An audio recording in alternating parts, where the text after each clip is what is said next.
Hi, this is Brian King, founder of SpectrumMentor.com, and I want to talk to you just in general here about what it means to be an effective communicator, what it means to master communication, and what it basically comes down to is this single principle. The quality of your communication determines the quality of your life, period. And where does that conversation start? The conversation starts between your own two ears. The conversation you have with you about you determines the quality of the communication you have with the rest of the world. Because in our lives we have basically four relationships. The one with ourselves, the one with other people, the one with our environment, and the one with our larger community. And all of that is determined by how well we have a conversation with ourselves. How many times a day have you gone along, you've tripped and you said, hey, way to go, bozo, or man, that was stupid, or you made a mistake and you beat yourself up over it instead of saying, well, that's interesting, something new to learn here. And wherever you learn that conversation, there's a variety of sources. Your parents said something to you when you were a kid that you decided to listen to and internalize and decided, well, my dad said I was stupid, therefore I'm stupid. Now that becomes a part of your conversation. So when you then venture out in the world, you have the opportunity to meet other people, explore new environments, engage your community, and yet part of your conversation is, well, I'm stupid. So why would I want to meet other people who will just think that I'm stupid?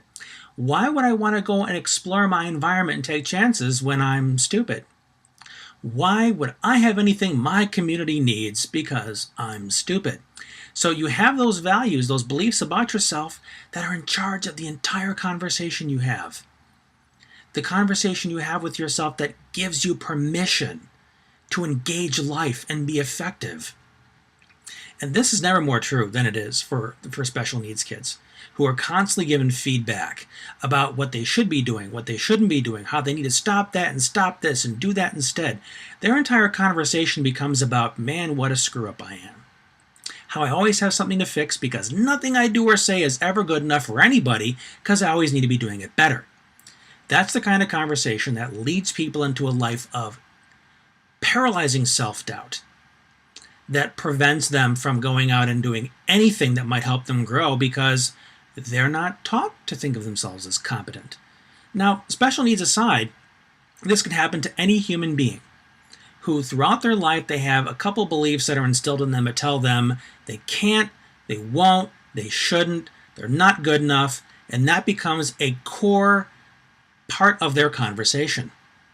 So what does this person's life look like when they're aware of themselves? Because that's the next piece. Once you have that, all the tools you need for your inner conversation, you start to have relationships in your life. What does your self-awareness look like? Well, you're aware of everything you're not good at. You're aware of everything that's bad about you. What does that do to your self-confidence? To the toilet. How can you be confident as a human being when the only awareness you have of yourself is everything you're not good at?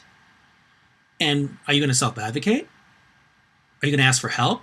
No. Well, why should I need help? I'm not going to figure it out anyway. I'm dumb. Nobody's going to want to talk to me. I'm not worth their time. What's your self-discipline going to look like? Well, self-discipline is basically your ability to choose to act on your values to do certain things instead of other things, instead of just acting haphazardly. Well, people that act haphazardly is because they really don't know when they're effective and when they're not, because they haven't been taught that feedback. They haven't been taught to internalize the feedback because they're used to everybody else telling them what they're good at and not good at, because they've been raised to meet other people's standards instead of developing standards of their own. And that leads us to self-determination. Self-determination is the ability to make decisions about the direction of your life based upon your own beliefs and values. Well, how can you be self-determined if everybody is always encouraging you to doubt everything you think and say? Yeah, good luck with that, right? And if we're taking the cues from everybody else, how good are we at meeting our own needs, if we've even determined what those are? I can't tell you how many people I've met over the years who say, well, nobody cares about me, and nobody gives me what I need, nobody cares about what I want. And I ask him, what do you want? Well, I don't know. So they're complaining about not getting something they haven't defined for themselves. Well, the bottom line is all human beings have 6 basic needs. Our need for certainty, to know what we can count on in life. For variety, which is the opposite of boredom. We need some newness. We need some things to mix it up a little bit to keep life interesting. Significance, to know that we matter, that people see us, that they value us being there. We need love. We need connection. We need to feel like we're part of something, that we're part of a partnership, something that makes us better, which leads us to growth. The key to happiness in life is progress. We need to feel like we're getting somewhere, like we're accomplishing something. And one way we can grow and become better and make progress is through our contribution. The feeling that we have something that nobody else has that we can offer to other people, to our community, to make the world a better place. But how can we even get there if first and foremost our relationship with ourselves stinks? Because we have that conversation that tells us we can't, we shouldn't, we're not good enough. So what do we do about that? What if we have this conversation with ourselves? And it doesn't have to be an entirely overall negative conversation. It could just be one belief that keeps us from doing the thing that we know or we feel we'd be best at or happiest at, and we can't get past that. What do we do? How do we change that conversation? Well, you're talking to somebody who spent the better part of 30, 35 years being a complete negaholic. I was addicted to negative thinking. It was all I could do. It was all I could see the world through. Until I got to the point where I said, that's it. I'm sick of this. I'm not doing this anymore. I'm tired of being shut out in life and watching everybody else be happy but me. In my case, I had the baggage of having survived cancer when I was 18. All the confusion, all the rage, all the negativity, all the resentment that went along with that.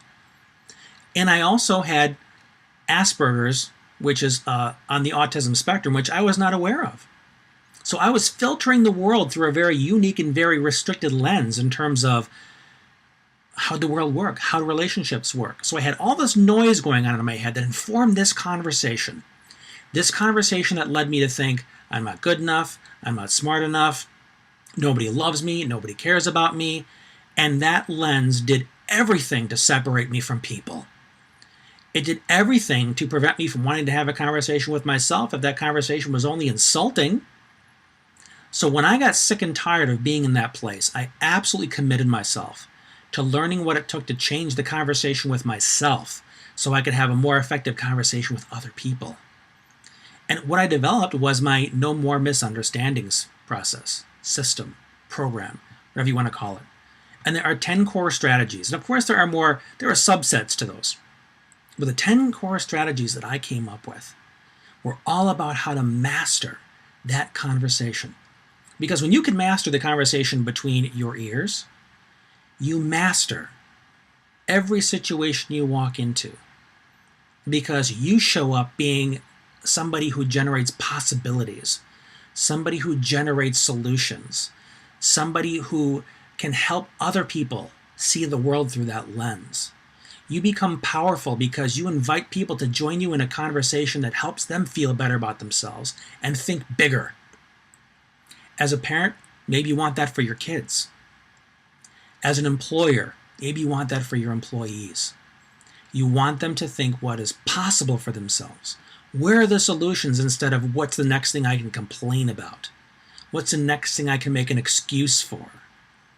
What you want are people to feel powerful, realize their possibilities, their potentials, see that their dreams can be something that they can actually create. But how on earth can you expect that from people when you don't know how to do it yourself? So the important thing here is that life is about communication. It's about having that simple conversation about who you are, what you're worth, and what you're capable of. Just so happens I've spent a lot of time mastering that conversation. And I've also spent a lot of time making it available to you. So if this is a conversation you would like to have, call me up, reach out to me, and we'll begin the conversation. Because darn it, you have gone long enough not realizing what you're good for, who you are, and you certainly haven't had the opportunity to show this world what you really have to offer it. So it's time to start a new conversation. Ready when you are. Have a great day.